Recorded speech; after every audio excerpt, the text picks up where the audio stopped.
World Cup 2026 is underway. But instead of talking only about goals, surprises, or the race for the title, another topic is quietly drawing the attention of the entire football world. Spain, Argentina, Brazil.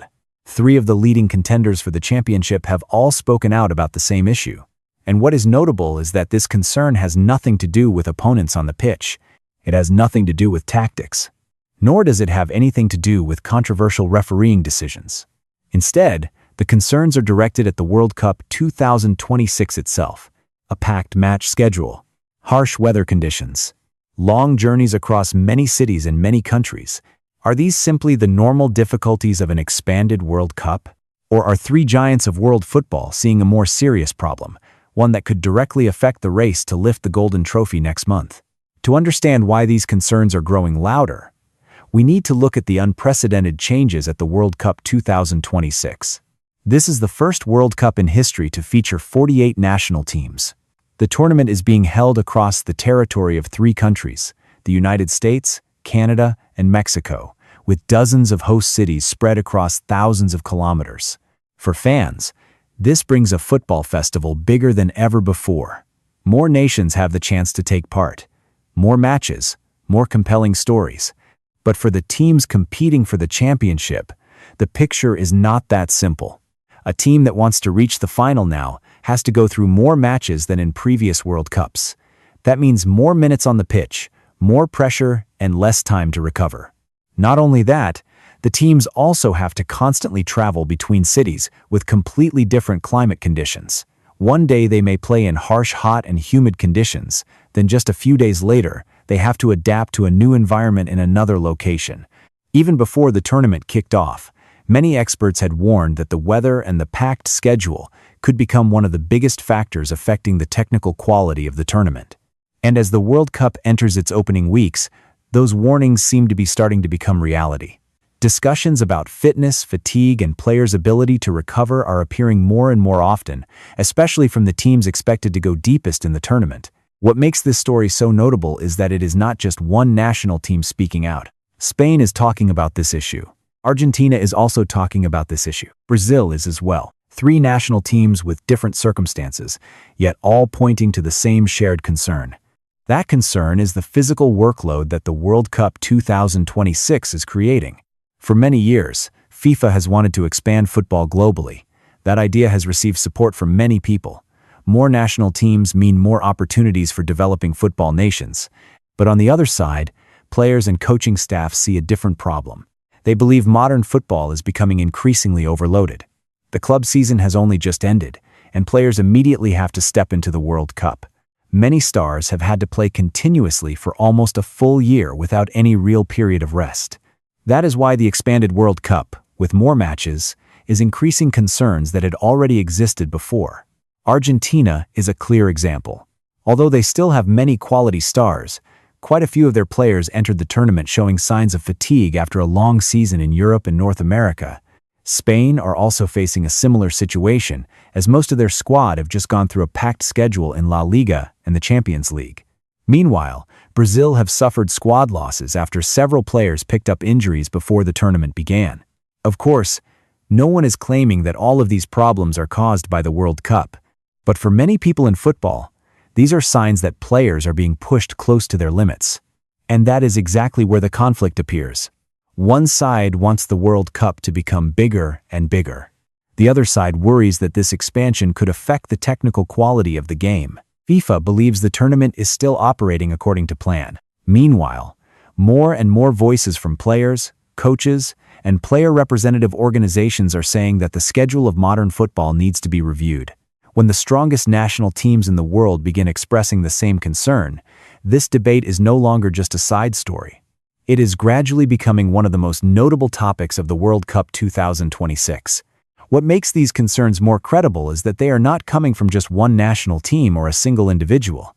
In recent weeks, many influential figures in football have publicly addressed the issue of fitness and the match schedule. Spain head coach Luis de la Fuente once raised questions about the use of mandatory cooling breaks in every match, even at stadiums equipped with modern cooling systems. According to him, actual conditions should be taken into account instead of applying the same rule to everyone. On Argentina's side, Lionel Messi remains the center of attention. Although he continues to show his class, having to play at high intensity in a long tournament is always a challenge for any player, especially for those who have spent many years competing at the highest level. Brazil have also been unable to avoid similar difficulties. Several injury cases before the tournament forced the team to adjust their personnel plans very early. And it is not only the national team speaking out. The World Players Union, FIFPro, has long continued to warn about player overload in modern football.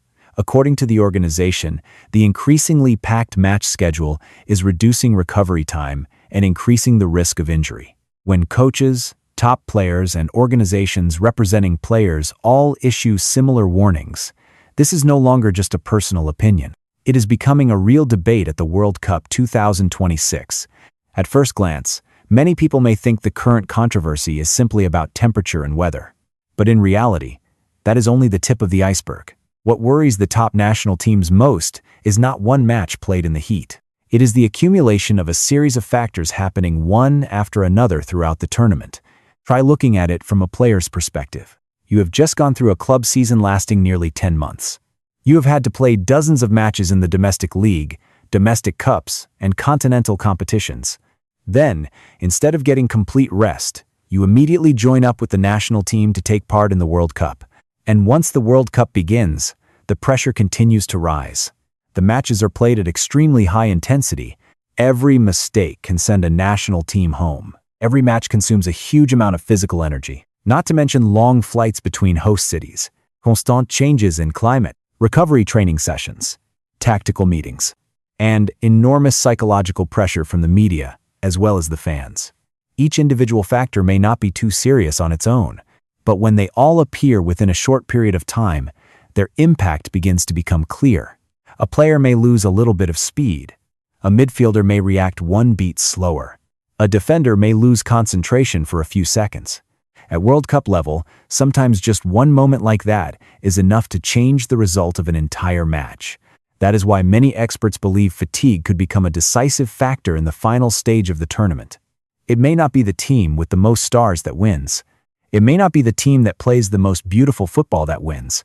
Instead, it could be the team that maintains the best physical condition when entering the most important matches. And this is exactly what Spain, Argentina, and Brazil are all worried about, because all three are expected to go very deep at the World Cup 2026. If that happens, they will also be among the teams that have to play the most, travel the most, and endure the greatest pressure. At that point, the race for the championship may no longer be only a battle of talent or tactics. It may become a battle of endurance, adaptability, and which team still has enough energy to stand firm until the final days of the tournament. The effects of the World Cup 2026 are not being felt only by the players or coaching staffs. Fans are also experiencing a World Cup that feels very different from what they have been used to.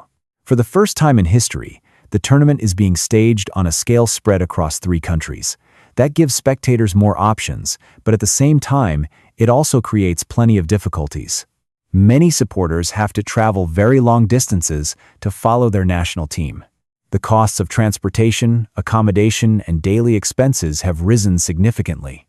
Some fans even have to constantly change their plans because of their team's match schedule and match locations. Even the atmosphere inside the stadium feels somewhat different.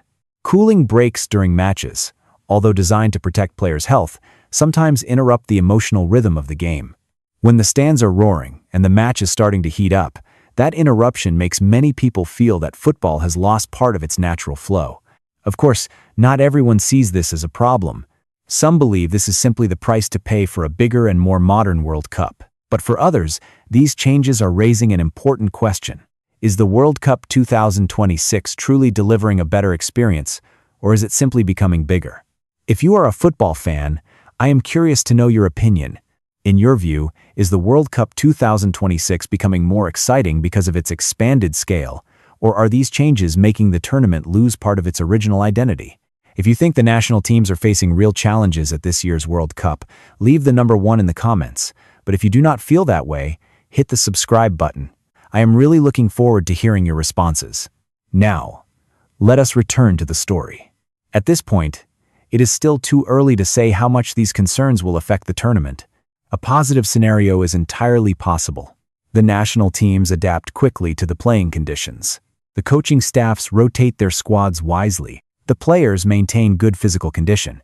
And when the tournament enters the knockout stage, all of the current controversies will quickly be forgotten. But there is also another scenario worth thinking about. That is when fatigue begins to appear at the most important moments. A player who is not in peak condition, a star forced to sit out because of injury, a momentary loss of concentration in the semifinal or the final. Those very small details can sometimes decide the fate of an entire tournament. Especially for teams like Spain, Argentina, and Brazil, the teams expected to go deepest, the physical pressure will become even greater as playing minutes continue to increase round by round. And if that happens, the World Cup 2026 may be remembered not only for beautiful goals or exciting surprises, but also for the quiet battle between the ambition to become champions and the physical limits of the players. At the moment, FIFA still insists that everything is under control. Meanwhile, players, coaches, and many football organizations are continuing to closely monitor what is happening. But one thing is very clear. Spain, Argentina, Brazil, three of the world's top national teams. Three different journeys, yet they are all sharing the same concern. And when title contenders begin to worry about the very tournament they are taking part in, perhaps this is no longer a small story. Will these warnings become reality? Or will the World Cup 2026 prove that all the concerns were simply excessive caution? Let us wait and see. If you enjoy football analysis, World Cup content, and stories behind the scenes, do not forget to hit the subscribe button, turn on notifications, and follow the next exciting football stories from the World Cup 2026. Thank you for watching, and see you again in the next video.